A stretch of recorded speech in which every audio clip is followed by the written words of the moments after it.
Gambian leader Adama Barrow plans to lay foundation for 1.6 billion road project in NBR. UN elects 5 new judges for the International Court of Justice. Gambia's finance minister presents 2021 budget estimates for approval at the National Assembly. These and more coming on the wall today.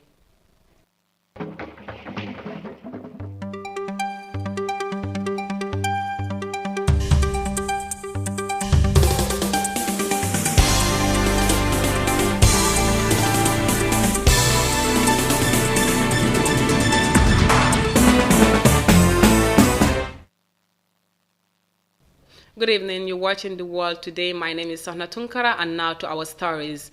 Barely 1 month after launching the Hakala Road project in Nyamina, North Bank region, President Barrow is expected to launch another 86-kilometer road project in that region as part of a rural road network. The road project is to be fully funded by the Gambia government at a tune of $1.6 billion. Details in this report.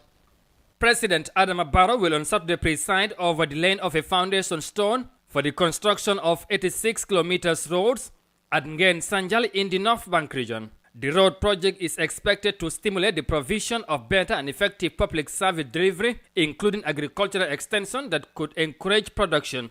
Agriculture is critical to Gambia's food self-sufficiency. The Gambia government is expected to fully finance the project, estimated to cost $1.6 billion. Which is also to be implemented by the Ministry of Transport, Works and Infrastructure and the Gambia Road Authority. The road projects awarded to Azeric Construction Company Limited and CSE Company are expected to last for about 16 months, according to Lamin Jai, an Assistant Information Officer at the Ministry of Transport, Works and Infrastructure.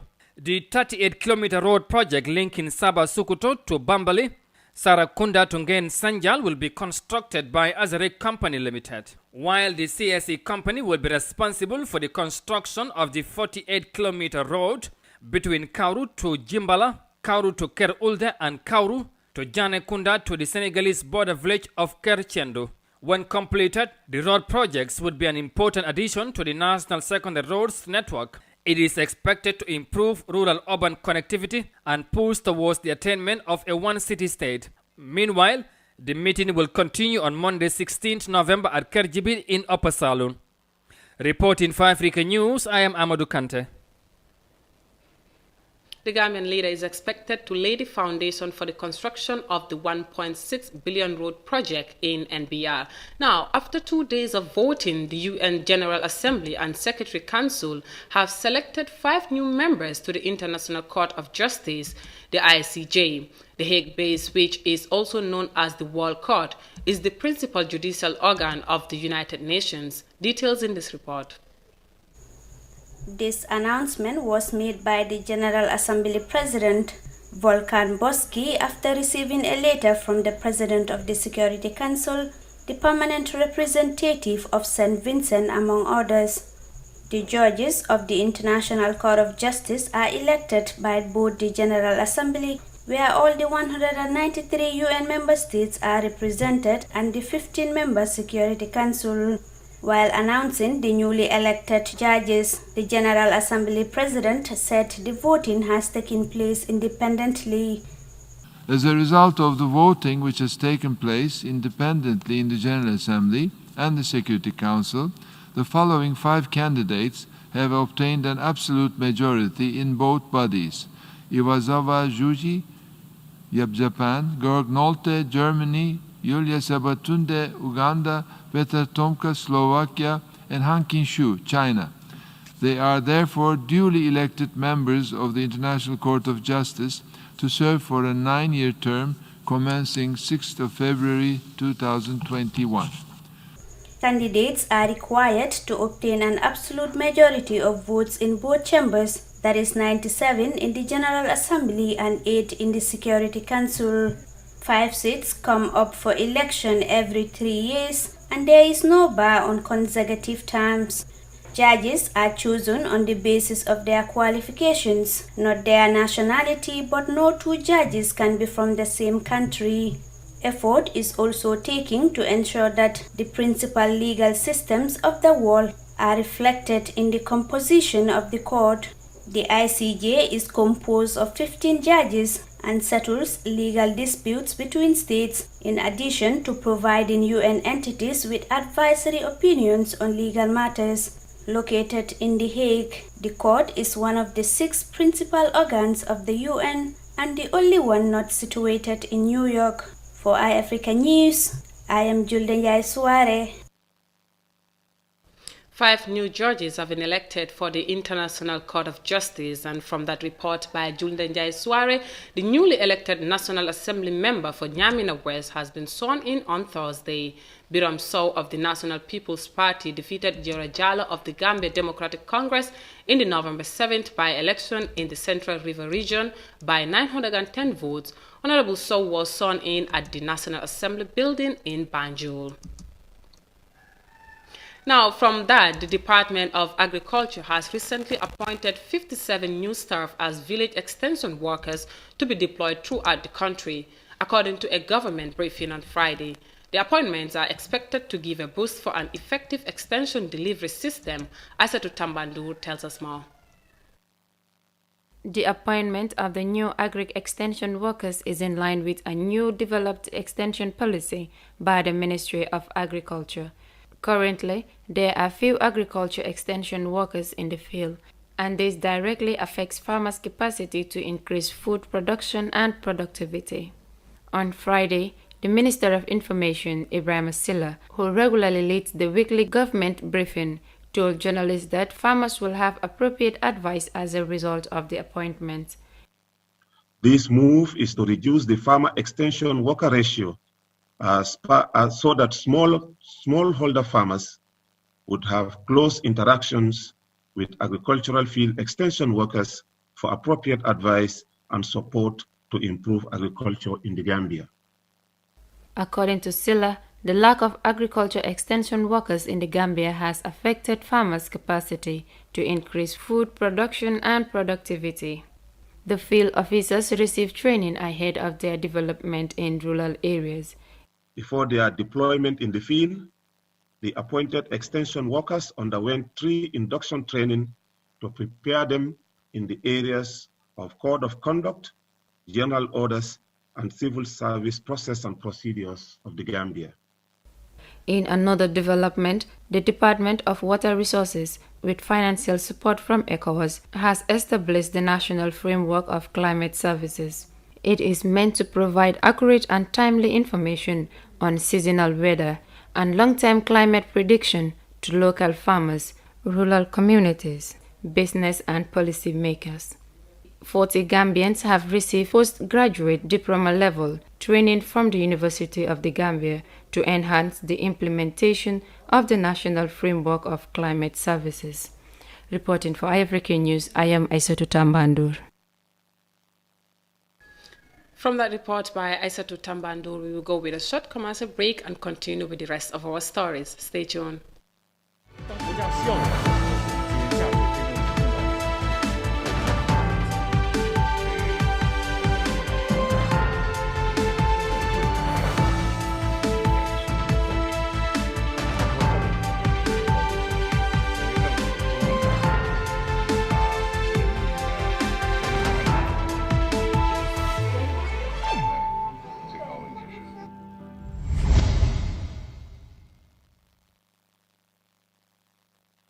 Welcome back. You're still watching The World, and now to the rest of our stories.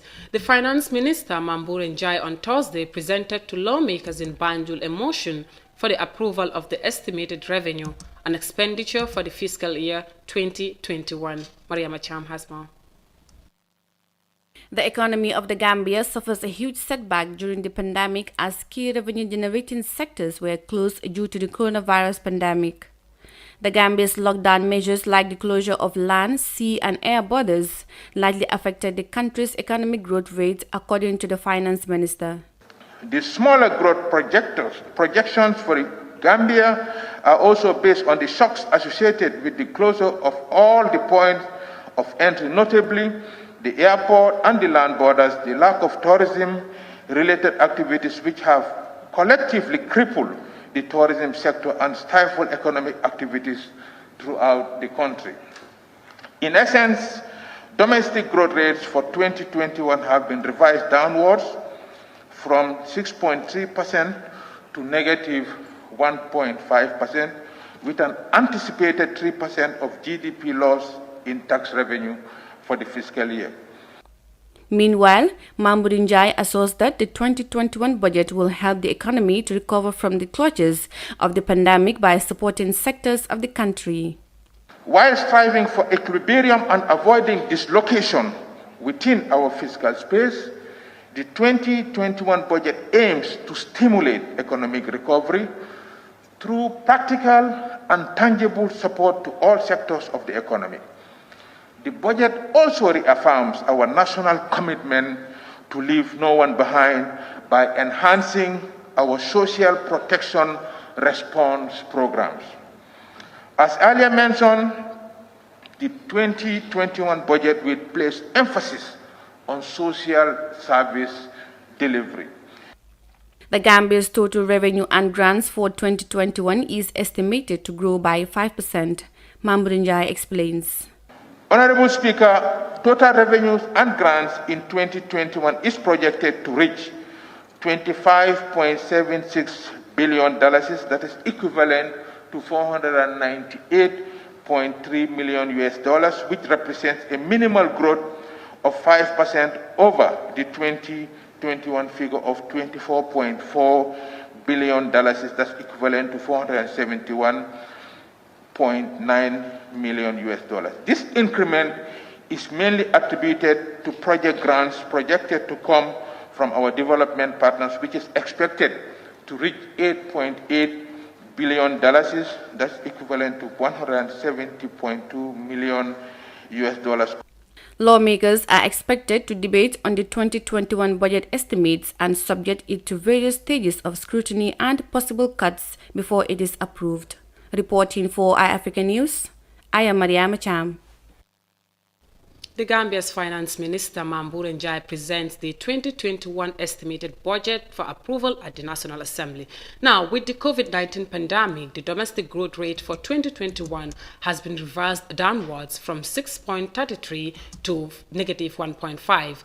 The world is at a crucial moment as the number of COVID-19 cases continue to surge in many countries, most especially European countries that are experiencing a second wave of the pandemic. Addressing the 44th annual meeting of Ministries for Foreign Affairs of the Group of 77, the UN Secretary General Antonio Guterres said the COVID-19 pandemic has pushed the world towards the worst recessions. Nesise tells us more.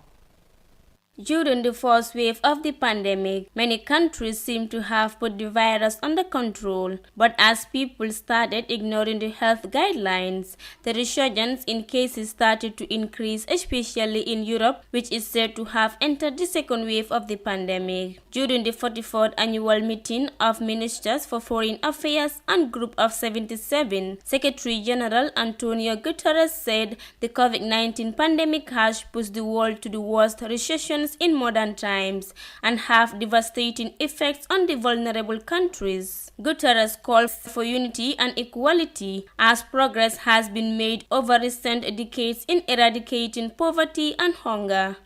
Within this crisis lies an opportunity, a chance to embark on a path to revive economies, ensure gender equality, protect our planet, and achieve the SDGs by 2030. Lockdowns and other restrictions are starting to stem the spread of COVID-19 in European countries, but not only European countries according to authorities. The United Nations Secretary General added that this year has not been a good year as the world has not seen the unity needed to suppress the pandemic. This has not been a good year for multilateralism and international cooperation. So far, the world has not seen the unity and solidarity needed to tackle the pandemic, beat the climate crisis, end the awakening of nuclear safeguards, and strengthen cooperation around digital technology. However, Antonio Guterres is hopeful that countries will reverse these trends and also forge a global alliance for carbon neutrality. Meanwhile, the President of the General Assembly, Volkan Bozkurt, said the pandemic has hijacked global development. It does not have to be the case. Quite the opposite, in fact. With trillions of dollars expected to be spent on the largest socio-economic recovery since the Second World War, recovery from COVID-19, has the potential to jumpstart the Sustainable Development Goals. Several countries are in partial lockdowns, with many hoping that restrictions will begin to have an effect as intensive care units fill up. The Group 77 was established in 1964 by 77 developing countries. The group, which now has 134 member nations, provides the means for the countries of South to articulate and promote their collective economic interests. It is also meant to enhance their joint negotiating capacity on all major international economic issues within the United Nations system and promote South cooperation for development. For iAfrican News, I am Daisy Cisse. From that report, heading to South Africa, after the latest test results from one of the country's clinical research centers, South African researchers are hopeful they could soon develop a vaccine that could prevent coronavirus infections. South Africa has been the hardest hit country in Africa by COVID-19, with volunteers of the vaccine trial excited about the breakthrough. The final phase of the vaccine and distributions is expected for the coming months, according to the scientists. More details in this report. The Newtown Clinical Research Lab in South Africa is one of several sites testing a COVID-19 vaccine produced by Pfizer and BioNTech. The country has the highest infection rate on the continent. News that the drug drastically cuts the chances of getting COVID-19 was met with relief.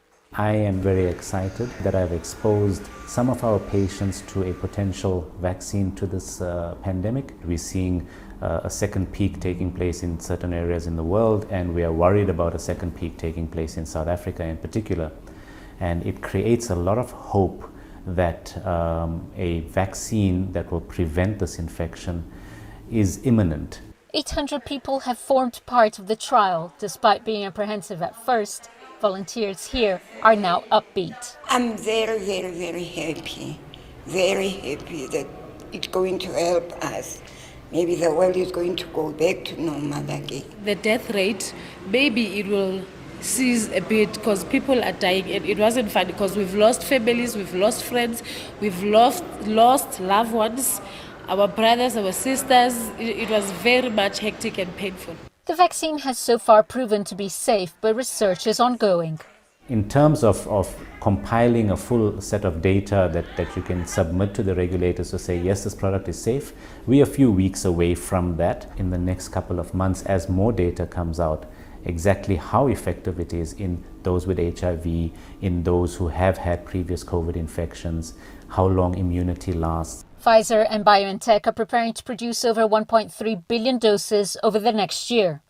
The vaccine has to, however, be stored in extremely cold temperatures, raising questions around transportation in warmer regions like Africa. We store this vaccine in a -80 freezer. So it's an ultra-low temperature freezer that is not very easy to get. So generally not in your normal households. Probably some public healthcare facilities might not have them.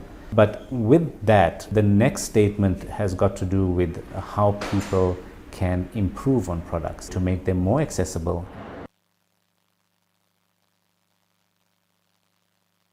South African scientists hopeful to develop a COVID-19 vaccine as soon as possible. Now, with that brings this edition of The World Today with me, Sahna Tunkara. Gambia 24 is up next with Mariama Cham at 19:30 GMT. Until then, good evening.